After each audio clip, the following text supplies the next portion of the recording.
subscribe my YouTube channel, click on. Honey, please subscribe my YouTube channel, click on.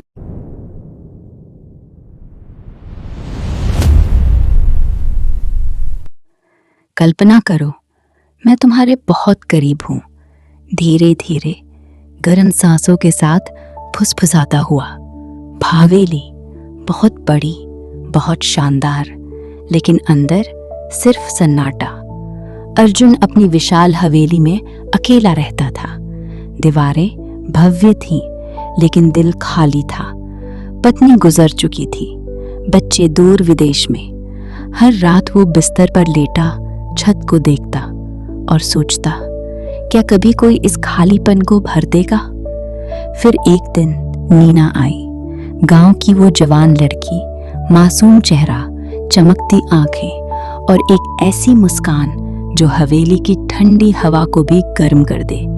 जब वो पहली बार झाड़ियों से पत्ते साफ कर रही थी, अर्जुन दूर से उसे देख रहा था।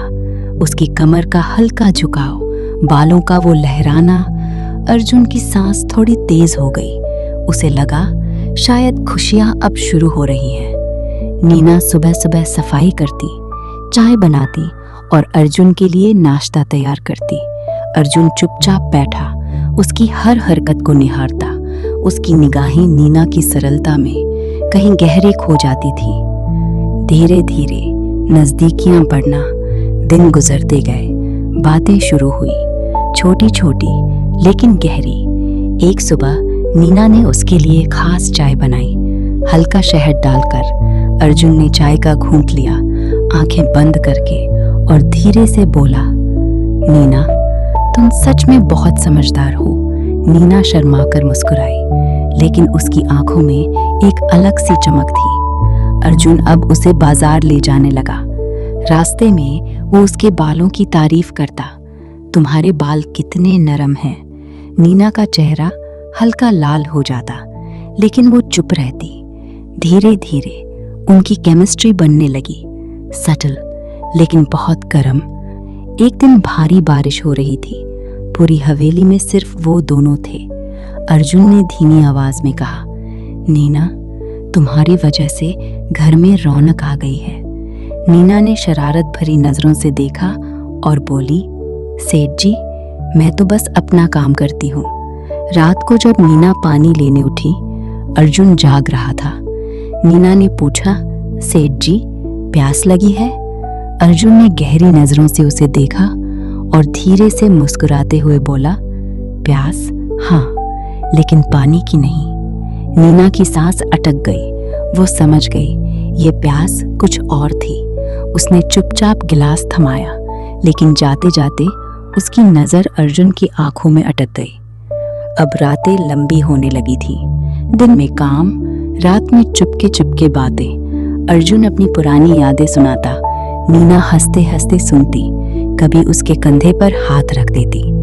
एक दिन अर्जुन ने उसे एक खूबसूरत साड़ी गिफ्ट की। नीना ने पहनकर दिखाई। अर्जुन की आंखें उस पर टिक गईं। धीरे से बोला, तुम बहुत सुंदर हो नीना। नीना शर्मा गई, लेकिन इस बार उसने नजरें नहीं झुकाई। हाथ छूना, हल्की छेड़खानी, आंखों से बातें, सब कुछ बढ़ने लगा। धीरे धीरे उनका प्यार हवेली की दीवारों के अंदर खुलने लगा। सटल, क्लासी, लेकिन बहुत सेडक्टिव। फिर एक दिन अर्जुन के बेटे के अचानक आने का खबर आई। नीना डर गई। अर्जुन ने उसे करीब खींचा और फुसफुसाया, तुम बस अपना काम करो, बाकी मैं संभाल लूंगा। नीना कुछ दिनों के लिए गांव चली गई, लेकिन हवेली में उसकी कमी अर्जुन को सता रही थी।